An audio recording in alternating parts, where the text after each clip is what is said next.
What's up everyone, welcome to this special episode of Let's Play Crash Bandicoot.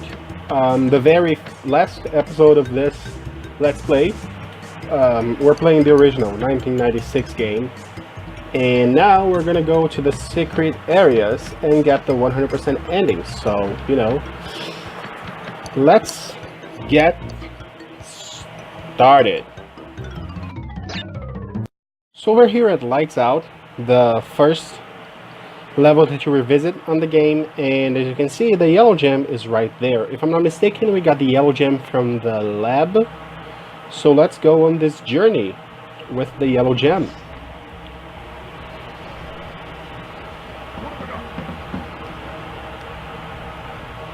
Alright, let's get this party started.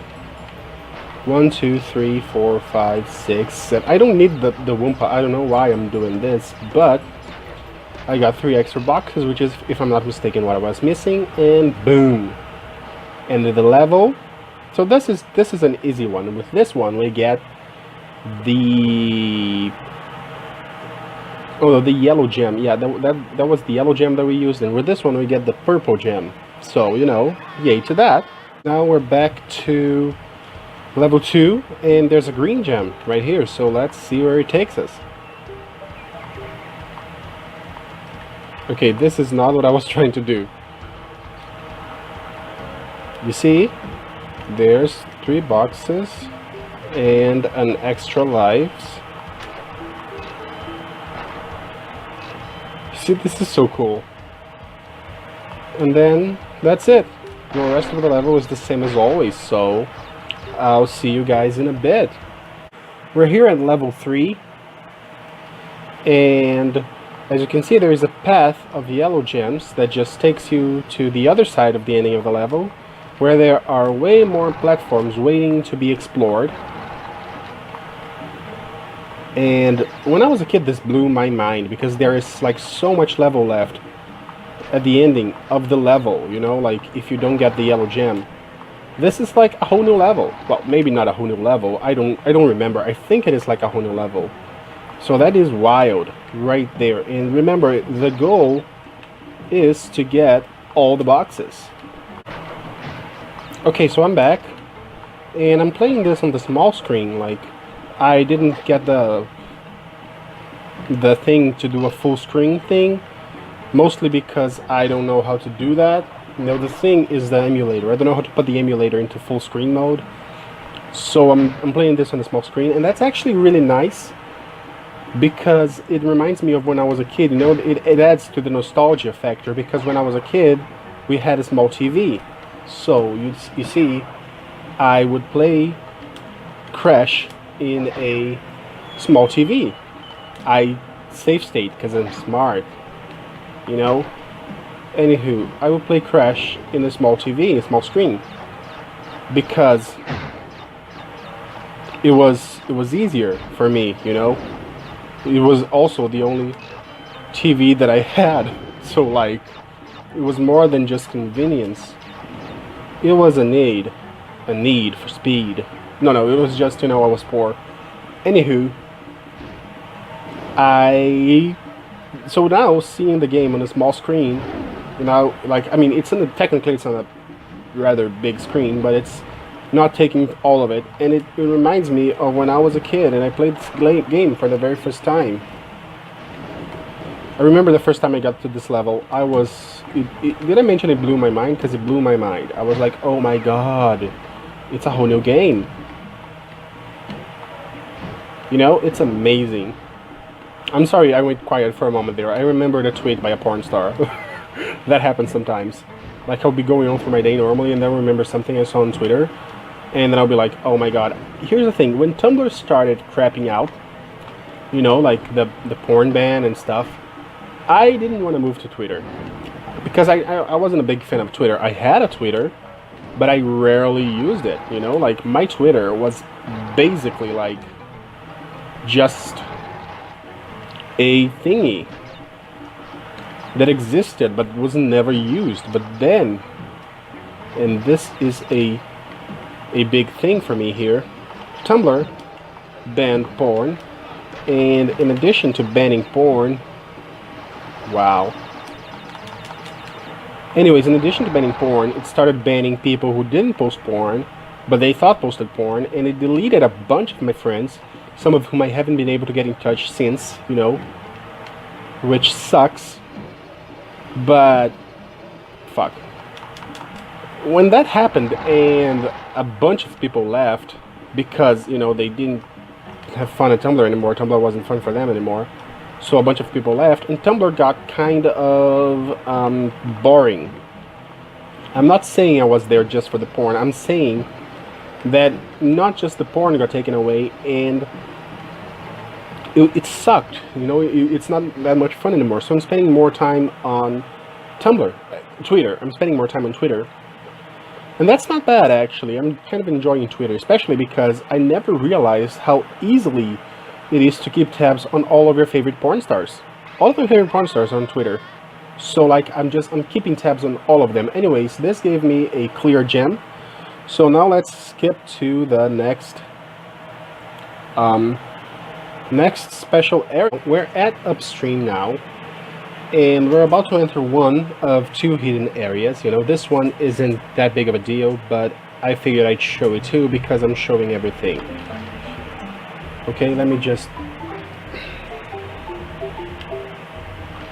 save state here, and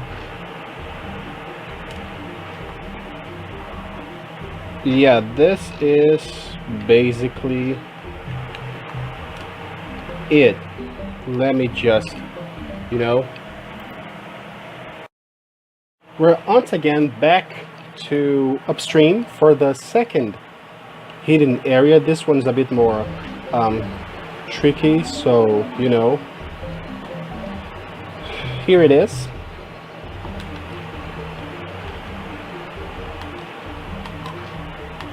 Apparently, I missed, during my recording, I missed a gold gem at, I think, Heavy Machinery. I'm not sure where. I probably missed a few boxes because that is not a level you need to go back to. So I'll just, you know, I'm gonna leave the guide that I'm using in the description box down below. I didn't go after the gold gem personally because, you know, I already did that level. I'm not gonna film myself going through that level again. I've already uploaded that level. So instead I used a password. We're now at Rolling Stone, and Stone, I don't know what's the name of the level, and as you can see, there is a blue gem right there, and that is the hidden path that we will take. And ironically, if we are on the pillar when it falls, we just die. But if we take the slow-moving gem, we get to this little cave with Cortex's ugly mug staring at us. Ugh. He looks like an old predatory dude who produces some sleazy kind of porn, doesn't he? I mean, look at that. And the blue gem brings us back up.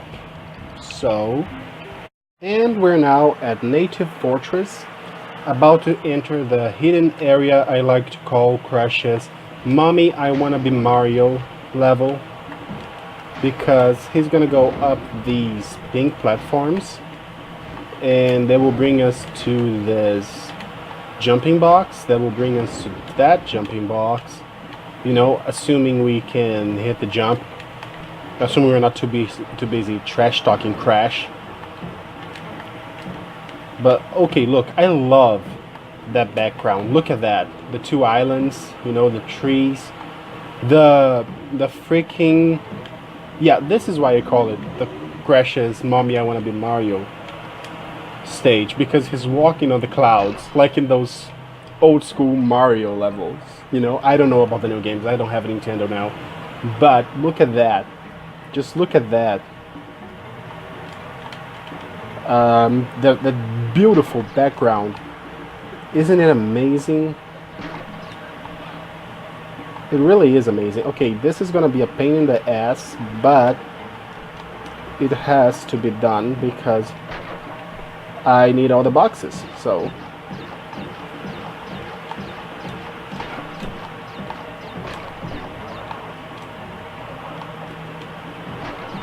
there. Okay, this background is gorgeous. Also, I'm getting back to the start because I don't know if falling down there kills you or not, and I don't want to find out. Boom. That was the hidden area. So now let's move on. Now we're at Road to Nowhere, one of my favorite levels, about to get one of 2 hidden paths. So it brings us to this ruin-ish thingy. Let me just save state here because this is a puzzle, and though I'm good with puzzles, I'm not great with them. So first, this TNT. Let me see if there's anything here while we wait for that to explode. There ain't nothing here. Alright. Okay, I need to jump on this to get to that. Then I need to jump on this to get to that. Oh my. This one does this. And these 4 do their own thing. Great, and then we go back to the main area. Easy as that. So I will see you guys again in a bit. So we're back to Road to Nowhere, and we got the second hidden area to go for. Just like that other level, right? And we have to make the way back, so that's not gonna be easy, but I will try.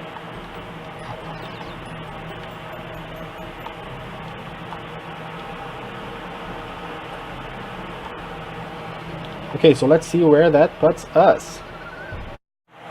We're now at the end of Boulder Dash, one of the levels I hate the most. And we're gonna follow the pink gem to a hidden area that is lit up by mushrooms. This is very psychedelic, you know, so that's kind of sort of Mario-ish. I guess Crash was going through a phase, but these caves look really good though, don't they? I mean, really, look at that. The plants look see-through, the boxes look green, and again, you see Cortex's ugly face looking like someone who directs, writes, and edits some sleazy porn. And then we have his cameraman who's driving the bait bus, apparently. So we have Cortex, the owner of the bait bus, and then you have Engine, the driver of the bait bus, you know.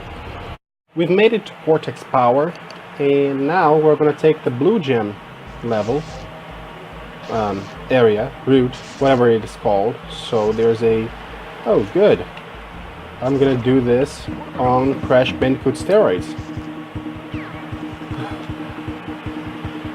He thinks he's invisible because he's on bath salts. Okay, this is bad. I'm not gonna do any of this like that. I'm gonna wait for the mask to wear off.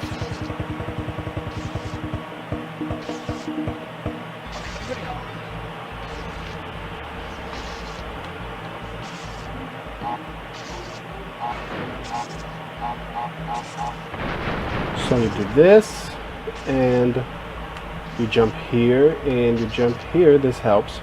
And you jump here. You can't touch the hot red pipes because those will freaking, you know, freak your stuff up. And this is the path. We're here at Jaws of Darkness, about to start another hidden area, so let's Let's jump into the blue gem. Uh-huh. The mask helps, for sure. Oh boy. That snake looks terrifying. Holy shit. The fuck's happening? Okay, so this is scary.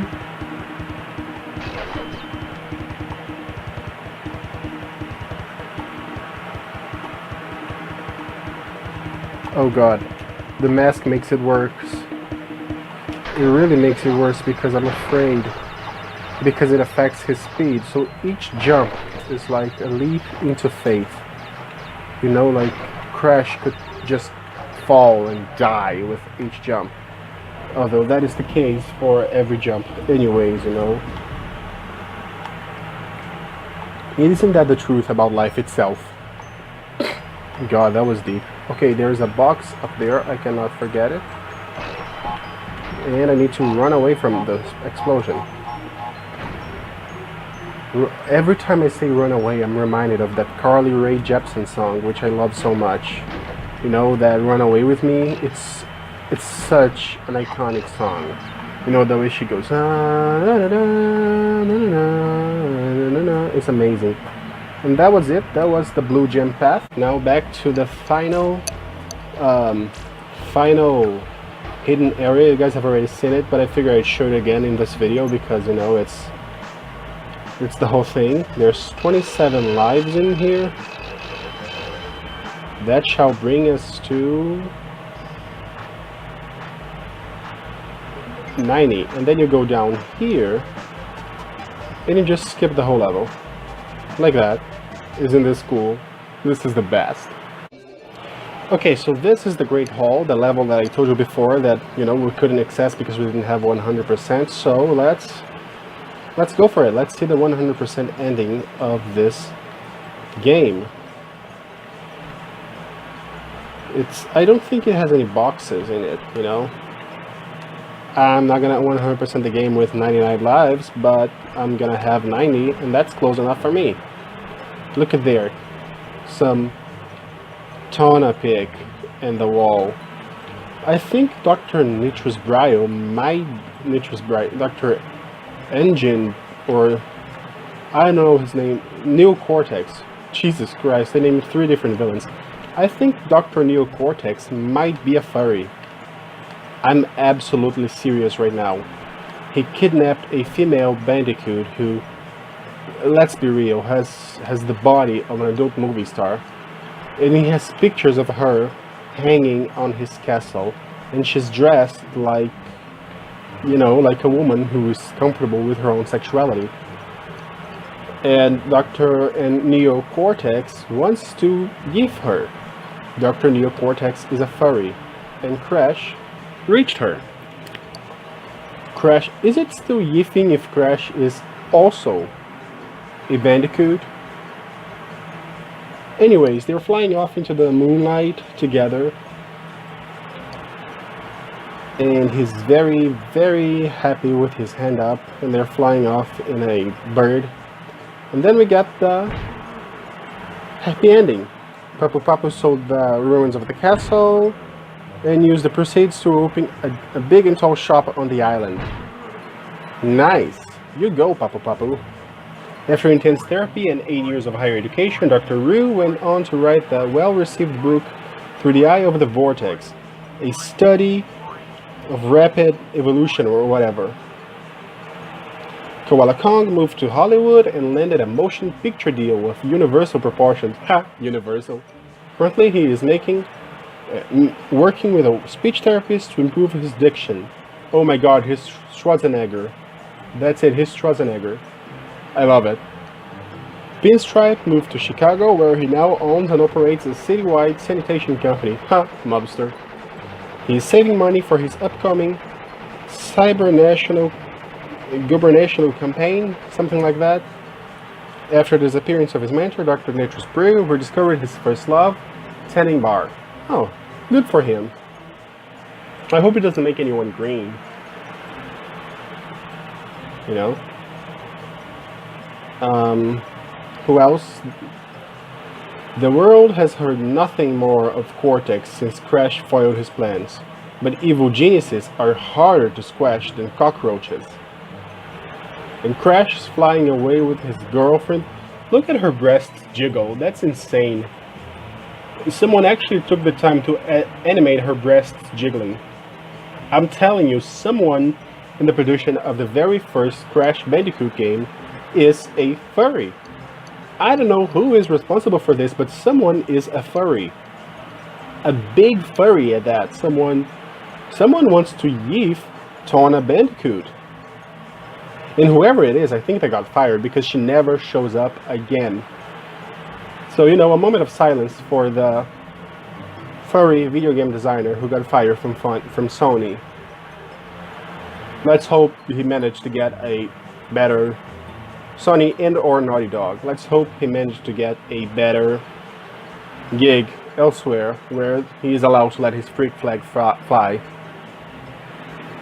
Let's hope he's animating something that allows him to let all of that furry energy out into the world, because I mean, if you're passionate about it, you're passionate about it, you know. Plus, like, I tap Sonic, so who am I to judge, right? Pretend you didn't hear me say that. Actually, no, don't. I'm gonna let my freak flag fly. God, that's a thing that's hard to say. Freak flag fly. I would tap Sonic the Hedgehog. Period. And that's it. Thank you guys so much for watching. I hope you guys like this video. If you like this video, give it a thumbs up. Let me know in the comment section down below. And you know what? If you happen to be a furry, tell me which video game character you would totally 100% yiff. Okay? Let's show support to the guy who came up with Tawna Bandicoot. Thank you guys for sticking around for this series, and I will see you next time. Bye!